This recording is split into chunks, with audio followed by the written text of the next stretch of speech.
सभी को नमस्कार। अन्वेषण आईएएस के इस चैनल पर आपका स्वागत है। आज हम एक अहम मुद्दे के बारे में बात करेंगे। आपको पता होगा कुछ दिन पहले ही जो लोग पार्लियामेंट के अंदर जाकर स्मोक बम जो आपको देखने को मिली थी, जो पार्लियामेंट की सिक्योरिटी ब्रीच जिन लोगों ने किया था, जब मीडिया उनको पूछ रही थी कि आप लोगों ने क्यों ऐसा किया, आपने क्यों ये नारा लगा रहे थे, क्यों प्रोटेस्ट कर रहे थे, तो उनके सामने और उन्होंने एक जवाब दिया था कि हम लोग अनएम्प्लॉयड हैं और अनएम्प्लॉयड यूथ हैं, ग्रेजुएट है। तो कहीं ना कहीं अनएम्प्लॉयमेंट एक मुद्दा उभर कर आ रही है। तो चलिए हम बात करते हैं अनएम्प्लॉयमेंट के बारे में। इसमें कुछ सर्वे भी इन दिनों निकला हुआ है, तो उस सर्वे को भी हम लोग हाईलाइट करेंगे। अनएम्प्लॉयमेंट की सिचुएशन के बारे में आज हम डिस्कस करेंगे। आइए देखते हैं। टीम लीज डिजिटल एक सर्वे हुई है। इस सर्वे और इस रिपोर्ट के तहत ये कह रहा है कि सिर्फ 10% इंजीनियर्स, जो कि यदि आप देखोगे हर साल लगभग 1.5 मिलियन इंजीनियर्स ग्रेजुएट होते हैं, उसमें सिर्फ 10% इंजीनियर्स को इस साल और ये कमिंग फाइनेंशियल ईयर जो आप कह सकते हो उसमें जॉब मिलने वाली है।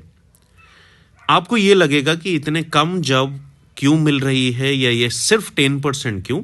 क्योंकि फैक्टर्स जो इस रिपोर्ट ने हाईलाइट किया है वो ये है, global economic slump, IT companies ने फ्रेशर्स को हायर करने में कहीं ना कहीं उन्होंने कटौती की है।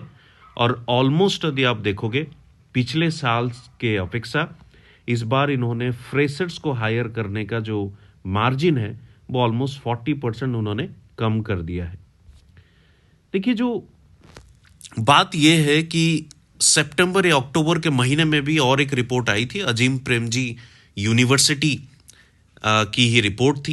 ये रिपोर्ट का नाम था state of working India 2023, social identities and labour market outcomes. इस रिपोर्ट के तहत उनका ये फाइंडिंग्स था कि 42.3% जो ग्रेजुएट्स है वो 25 साल के अंदर 2021-22 में वो लोग अनएम्प्लॉयड हैं, और जो लोग हायर एक सेकेंडरी एजुकेशन पास कर रहे हैं उनमें से 21.4% अनएम्प्लॉयड है। तो ये रिपोर्ट जो है state of working India Azim Premji university के द्वारा पब्लिश किया गया था। इसका मतलब दो चीज हमारे सामने है। एक तो इंजीनियर्स की एम्प्लॉयबिलिटी के ऊपर सवाल आ रही है, दूसरा जो कॉमन ग्रेजुएट्स है उनके कैटेगरी में, उनके ग्रुप में जो ऑलमोस्ट आप बोल सकते हो 42.3% क्या है, अनएम्प्लॉयमेंट है। चलिए देखते हैं। अभी जो कंपनीज, जो कॉरपोरेट हाउसेस हैं, वो फ्रेशर से ज्यादा किन लोगों को प्रिफर कर रही हैं? मिड लेवल प्रोफेशनल्स को, जिसके पास ऑलमोस्ट 7 से 12 साल का एक्सपीरियंस हो। क्योंकि फ्रेशर्स को लाने में उनको फिर ट्रेनिंग पे भी खर्च करना पड़ता है, ऑलमोस्ट अराउंड 6 मंथ्स। ये टीम लीज डिजिटल ने अपनी फाइंडिंग्स में हाईलाइट किया है। उनका यह भी मानना है, ऑल्दो कुछ न्यूज जो है वो फ्रेशर के लिए अच्छी बात है, इंजीनियर्स जो ग्रेजुएट्स हैं उनके लिए एक बहुत ही अच्छी बात है। गुड न्यूज ये है कि बाकी कुछ सेक्टर्स में, जो नए सेक्टर्स है, चाहे वो बैंकिंग फाइनेंशियल सर्विसेज हो, इंश्योरेंस सर्विसेज हो, मीडिया, रिटेल, कंज्यूमर बिजनेस, जो कि बेसिकली नॉन टेक्नोलॉजी सेक्टर्स, उसमें एंट्री लेवल पे कुछ हायरिंग होगी और उसकी रिक्वायरमेंट बढ़ रही है। क्योंकि जैसे हमें पता होगा सर्विसेज जो सेक्टर है वो हमारी एक सिग्निफिकेंट सेगमेंट है किसमें, जीडीपी में। और वो सर्विस सेक्टर जो है लगातार ग्रो भी कर रही है, जिसके वजह से हमें ये कुछ फिगर्स ऐसे और ये आंकड़ा हमें देखने को मिलती है। ठीक है। उसके अलावा आप देखोगे जो इंजीनियरिंग ग्रेजुएट्स है, ये कंपनीज क्या डिमांड कर रहे हैं? ये डिमांड कर रहे हैं कुछ स्किल प्रोफिशिएंसी। इसका मतलब ये है जो मार्केट में जो जॉब की रिक्वायरमेंट है उस रिक्वायरमेंट को सिर्फ 45% इंजीनियर्स जो हैं उसको फुलफिल कर पाते हैं। इसका मतलब एक बड़ा प्रतिशत 55% उस रिक्वायरमेंट की मीट नहीं कर पाते हैं। और इस रिपोर्ट का यह भी मानना है कि कंपनी जो है वो कई सारे एस्पेक्ट्स को देखते हैं अपार्ट फ्रॉम द स्किल। जो सॉफ्ट स्किल जिसको बोला जाता है, जैसे communication, how you communicate with the people, problem solving, leadership quality, team work, team spirit जिसको हम लोग बोलते हैं, इमोशनल इंटेलिजेंस, ये इसके साथ साथ आपको कुछ हार्ड स्किल्स जैसे technical proficiency, programming languages, software development methodologies, cloud computing, data analytics, जो कि एक नई न्यू इंडिया की न्यू टेक्नोलॉजी या इमर्जिंग टेक्नोलॉजीज आप बोल सकते हो। तो ये सारे स्किल्स की रिक्वायरमेंट हो रही है ग्रेजुएट के लिए, या कंपनियां इस रिक्वायरमेंट कर रही हैं।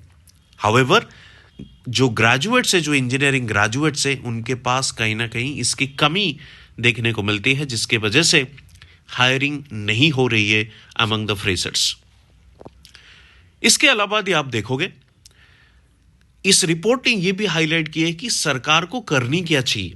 सरकार को यह करनी चाहिए, जो अभी के जो एजुकेशनल लैंडस्केप है, या जो इंस्टीट्यूशंस इस टेक्निकल एजुकेशन प्रोवाइड कर रही हैं, उनको खास करके बेसिकली उनको क्या करनी चाहिए, जो रिक्वायरमेंट है उस हिसाब से उनको ट्रेनिंग या प्रोग्रामिंग करनी चाहिए। सो इंडस्ट्री स्पेसिफिक प्रोग्रामिंग या प्रोफिशिएंसी या स्किल लेवल को कहीं ना कहीं आपको करिकुलम में भी इंपॉर्टेंस या इंटीग्रेट करना होगा, इंपॉर्टेंस देना होगा। ठीक है, तो इसी के साथ आज की वीडियो में इतना ही। आपको वीडियो कैसा लगा बिल्कुल हमें कमेंट सेक्शन में बताइए। इस तरह से कुछ और टॉपिक्स पे भी आपके लिए हम वीडियो लेके आ सकते हैं, आप जरूर उसको मेंशन करें कौन से टॉपिक पे आप सुनना चाहते हो।